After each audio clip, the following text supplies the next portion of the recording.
the Iowa Speedway. Take a look at the nationwide dash for cash. Here are the overall points, and this is really significant because Brad Keselowski has now opened up a 1.6-second lead over Kyle Busch. That's going to narrow that gap. That's a $50,000 bonus for the points total after the 4 races. The last race is Memphis in October, but there's $75,000 at stake today for whoever wins this race. And we asked Brad Keselowski what, well, his feelings were about possibly being the underdog. I kind of like the underdog role. I feel like it actually takes some of the pressure off myself and my team and allows us just to go out there and race.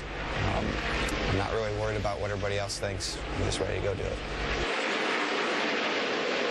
And he has now opened up a 2-second lead. So exactly what you said. You said if he gets by Kyle, he's going to check out. You know, one other thing he said about being an underdog, Rusty, we've both had to chase guys to win our championships. It's always easier to chase guys than it is to lead these guys. Well, we're looking at Tony Eury Sr. and Rick, what's he saying as far as race strategy? Well, the big question is, will they have to stop again? They made their last stop on lap 145. They think they can go the distance all the way to 250 on this last load. The question, however, is running hard with Kyle Busch the way they did it eat up fuel? No, more importantly, did it eat up tires? Is it going to start to fade towards the end? So the hope is they can go the distance. Maybe if they get a yellow, they'll get the fuel window, but who knows what it'll do to the tires. Well, Rick, I tell you, that's a good point. I mean, these guys last pitted on lap 145.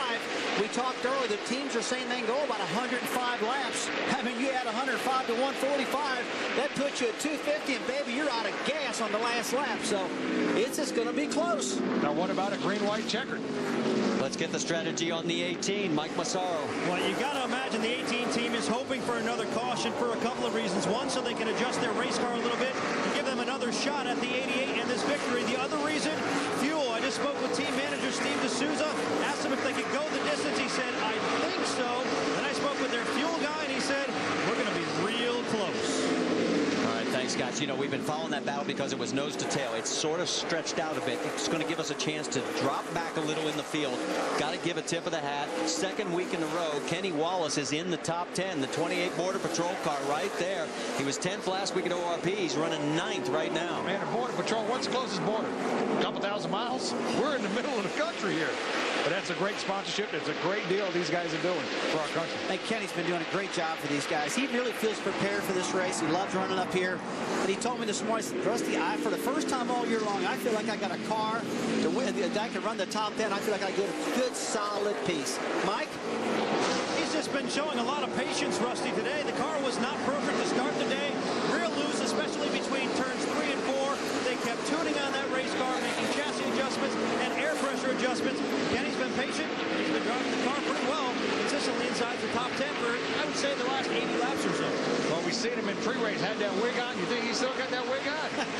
You guys really burned me the other day. I'll tell you, with those wigs and that Rusty's roast, that's pretty cool, though. Can't live ahead hair like that. That is a battle for position. Mike Bliss right behind him there is in 10th. So that's what's been going on there. Notice Brad Coleman, he sort of survived that crash. He has managed to stay on the lead lap. He's the last car on the lead lap. In fact, he just went 1 lap down as you see our race leader going around. And how about Morgan Shepherd? Tip of the hat to Morgan. He is up to 15th, folks, on the lead lap. And boy, what a limited budget. 17th last week at ORP. You know, great job for Morgan. He gets a lot of help from Tony Stewart, Kevin Harvick. You know, Morgan, 2 thumbs up, man. And the last guy to make it in the field. He started 43rd in this field, and it was a real nail-biter getting him in this field. Barely made it in. And just like you guys said, I mean, what a great job. 15th right now.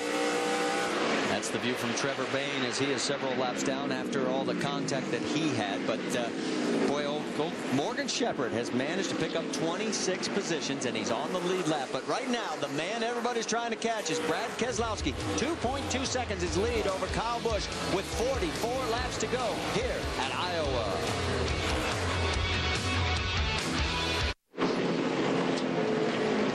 You take a look at Austin Dillon here at Iowa Speedway. This is the net result of what happened several laps earlier as he has brought out our 10th caution. As we're here presented by GoDaddy.com. This is a lap or 2 earlier. Watch what happens. Justin Allgaier in the 12. Justin's getting a little loose right there, but that's not the one we're actually talking about. He's going to get down this next corner. Allgaier loses it, takes out Austin Dillon, and tears off the right front corner of Justin Allgaier's fender. And he was really slowing up there, guys. Let's listen. He was pedaling, then he says, I'm just holding it wide open. And he cut down the left front of the 2 car, and he went up and just finally cut out. On board with Jason Leffler.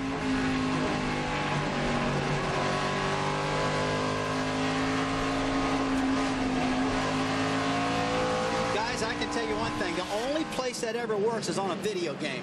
Yeah. I watch guys do that, just plow through there. That's what just happened there. I mean, Justin Allgaier banging through there. Let's go a few laps later, and this is when the caution comes out. Left front tire goes down, and you see he's going to High Point University next year, and he went to school today big time. Left front tire flat. He's like, oh, man, I'm going to hit the fence. And when you're wide open to center this turn 1 and 2, you don't have any steering, you're going to hit something. And we could see this tire getting ready to get in trouble with all the smoke pouring off it. It went down awful quick, though. All right.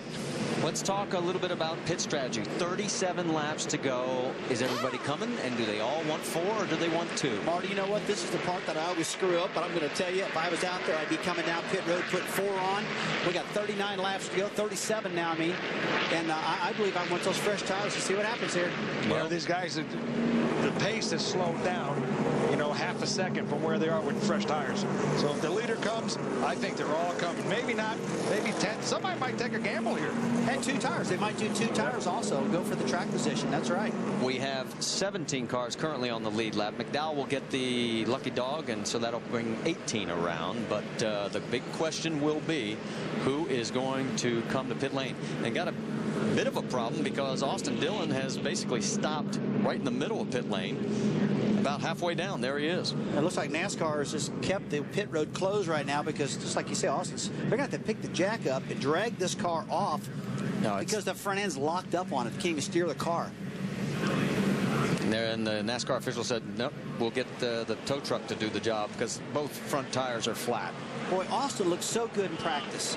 I mean, the car was fast in practice. Really had his act together. It's got that new sponsor, High Point University, on there. I guarantee Richard Childress is probably sitting there poking pulling his hair out, going, oh, man, I can't believe this. I think he's paying the grandchild's tuition right now, though.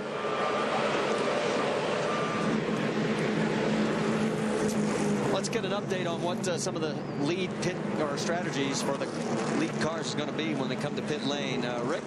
I wish I really knew the answer to that. The problem is I'm not sure they know the answer. They keep going back and forth. They want to do what everybody's going to do. But the problem is they're the leader. As far as Brad Keselowski, he's the guy who's got to decide. At this point, they have not made the decision to bring him in. You know what? I wonder if they have their spotter up on the roof. Kyle Busch is way up on the end. They can do their pit stop according to what Kyle Busch does. Randy, I will tell you, I've been watching the lap times, and about after 10 laps, those new tires, they don't run too fast. They settle right in. These cars are running 24.20 lap, 24.20, 24.30s. And on a restart, you'll see them run maybe 23.80s for about 5 laps. Then they slow right back down. So, hey, they might be thinking, let's cool these tires off, let's stay out. But if I was them, I'd be coming out pit road. What's the strategy for Eric Darnell in 3rd place, Jack?